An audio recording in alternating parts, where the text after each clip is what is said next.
Radio J, l'émotion de Jérôme Goulon. Bonjour Jérôme. Bonjour Cyrielle, bonjour Jean-Claude. Bonjour. C'est le moment de la chronique émotion. On va parler d'artistes ou d'œuvres que vous aimez. Et on va le voir, ça nous plonge au cœur du XXe siècle et c'est aussi tragique que passionnant. On commence en musique avec l'un de vos chanteurs préférés. Il s'agit de Charles Trenet, dont vous dites aimer tout le répertoire. On peut entendre Douce France, une chanson sortie en 1947 mais composée en 1943 pendant la Seconde Guerre mondiale, une période qui, comme beaucoup d'autres artistes, aura été malgré tout une source d'inspiration créative pour différentes raisons. Alors à partir de 1941, Charles Trenet chante aux Folies Bergères où il interprète des chansons de circonstances telles qu'Espoir, qui dit dans ses textes que tous les jours noirs ont leur lendemain, et évidemment Douce France. Douce France, une chanson dont la salle un jour reprend le refrain comme un hymne à la résistance, la chanson étant un soutien moral aux expatriés de force. Alors bizarrement, elle aura été accusée par certains, à tort, d'être pétainiste, pour preuve que ces accusations étaient à tort. Un soir, lorsque Charles Trenet découvre la présence de soldats allemands dans la salle, il décide de rompre son contrat et de ne plus se produire. On ne peut pas vraiment dire que ça fasse de lui un collabo, comme on dit. Et puis, en outre, Charles Trenet, bien que non-juif, aura été victime lui aussi de l'antisémitisme. En 1944, il est en effet dénoncé, notamment dans le journal Je suis partout, pour sa ressemblance avec, je cite, le juif Harpo Marx. Il devra même prouver sa non-judéité sur 4 générations pour ne pas être inquiété par la Gestapo. Alors après la libération, Charles Trenet évoquera cette période de l'occupation dans plusieurs chansons. Jeunesse plumée, écrite en 1962, et Nous, on rêvait, écrite en 1992, bien plus tard, des titres qui en disent long sur l'état d'esprit durant la guerre. Une guerre qui aura laissé des traces, puisque Charles Trenet admettra que cette sombre période a tari son inspiration, puisque selon lui, ses œuvres postérieures à la guerre n'ont plus jamais eu la fraîcheur et l'insouciance de ses débuts. Autre artiste que vous appréciez, Jean-Claude Grimbert, c'est Aaron Lebedev. Oui, alors Aaron Lebedev, qui était clairement l'acteur le plus populaire du vaudeville juif dans les années 1920. Aaron Lebedev, c'était aussi un très grand ténor, représentant de la musique yiddish, l'une de vos préférées, Jean-Claude Grimbert. Il a, durant sa vie, produit plus de 80 disques. On peut entendre l'un de ses plus grands chefs-d'œuvre, la chanson Roumania, Roumania, écrite en 1925 et rééditée en 1942, dans une seconde version. Alors, Aaron Lebedev, un artiste qui mêlait le théâtre et la chanson, un artiste réputé pour son exubérance et son énergie extraordinaire et qui avait le don de capter rapidement l'attention de son auditoire et de la conserver durant tout un spectacle. Et pour cause, quand il se produisait, Lebedev répondait à un besoin psychologique de ses spectateurs qui étaient toujours nostalgiques de la vieille Europe et en pensant à une image idéalisée de l'endroit d'où ils venaient.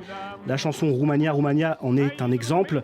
Et puis dans ses chansons populaires, il avait aussi le don d'enraciner ses auditeurs dans leur passé provincial, tout en leur fournissant également une nouvelle identité, celle d'Américains juifs. Les textes de sa chanson, je ne sais pas si je prononce bien, Achem, voilà, à la maison en français, sorti en 1933, illustre très bien ce mélange de nostalgie et de nouvelle vie, puisqu'il écrivait dans cette chanson « Dans le vieux monde, dans les prairies vertes, je n'étais jamais triste. Mon beau petit veau et le bruit de mes poulets me manquent, mais depuis que je suis ici en Amérique, je n'ai pas eu de moment calme. » Jean-Claude Grimbert, on poursuit notre voyage dans vos goûts culturels avec désormais de la littérature, Jérôme. Oui, alors l'un de vos livres préférés, c'est Vie et destin de Vassili Grossman, un écrivain soviétique révolté par l'antisémitisme en URSS. On rappelle qu'après la guerre, toute évocation du destin spécifique des Juifs avait été interdite. Et c'est ce qu'il raconte dans son livre Vie et destin, un roman écrit dans les années 1950 et achevé en 1960, dans lequel l'auteur fait revivre l'URSS en guerre à travers le destin d'une famille. Les membres de cette famille nous emmènent tour à tour dans le Stalingrad assiégé, dans les laboratoires de recherche scientifique, mais aussi dans le camp d'extermination de Treblinka. Alors dans cet ouvrage, Vassili Grossman, il s'interroge sur la terrifiante convergence des systèmes nazis et communistes, alors même qu'ils s'affrontaient. Alors comme je le disais, toute référence au destin des Juifs durant la guerre ayant été interdite en URSS, le manuscrit de ce livre fut confisqué par le KGB. Vassili Grossman écrivit à Khrouchtchev en 1962 afin, je le cite, de rendre la liberté à son livre. Mais rien n'y faisait. Les dirigeants soviétiques n'admettaient pas que l'auteur ait fait un parallèle entre le régime soviétique et le nazisme. Et malheureusement, 2 ans plus tard, en 1964, Vassili Grossman mourait d'un cancer du rein. On croyait le roman définitivement perdu, mais Lipkin, un poète et ami de Vassili Grossman, retrouva miraculeusement des brouillons du livre dans les années 1970. Le roman sera finalement publié une première fois en Suisse en 1980 et il verra même le jour en Russie en 1989, une belle revanche, même si Vassili Grossman, mort en 1964, n'aura jamais su que son livre avait été publié. Et rien que pour honorer sa mémoire et le combat qu'il menait, une lecture de ce livre, je pense, est absolument indispensable. Donc merci à vous, Jean-Claude Grimbert. Grâce à lui, nous avons parlé de cette œuvre. Et on termine avec un documentaire que vous nous conseillez, Jean-Claude Grimbert. Oui, un documentaire également très émouvant. Il s'agit des enfants du 209 rue Saint-Maur, réalisé par Ruth Zilberman, qui a d'ailleurs été suivi par un livre, 209 rue Saint-Maur. Alors ce documentaire, il est absolument bouleversant, je viens de le dire.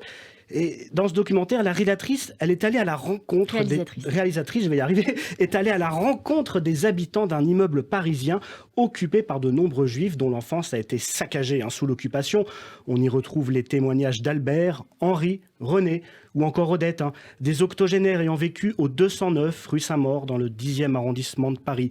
Des octogénaires dont l'enfance était brutalement arrêtée, puisque 50 habitants de cet immeuble, dont 9 enfants, avaient été enlevés par les nazis puis déportés. Aucun d'entre eux ne reviendra jamais. Ruth Zilberman revient donc avec émotion sur les habitants qui ont vécu la déportation et qui racontent la vie de cet immeuble, que ce soit le temps de l'insouciance, comme disait Charles Trenet, ou celui de la résistance. Alors, Jean-Claude, ce documentaire qui porte une adresse, 209 rue Saint-Maur, ça vous renvoie forcément à une autre adresse, le 34 rue de Chabrol, dans le 10e arrondissement à Paris également, qui fut votre dernière adresse, celle à laquelle votre père et vos grands-parents furent raflés en 1942. Vous aviez 3 ans, si je ne me trompe pas. En tout cas, un traumatisme qui accompagnera toute votre œuvre et qui rappelle à quel point le devoir de mémoire est primordial, voire même vital, car comme le disait Elie Wiesel, c'est par là que je terminerai, oublier les morts, c'est les tuer une seconde fois.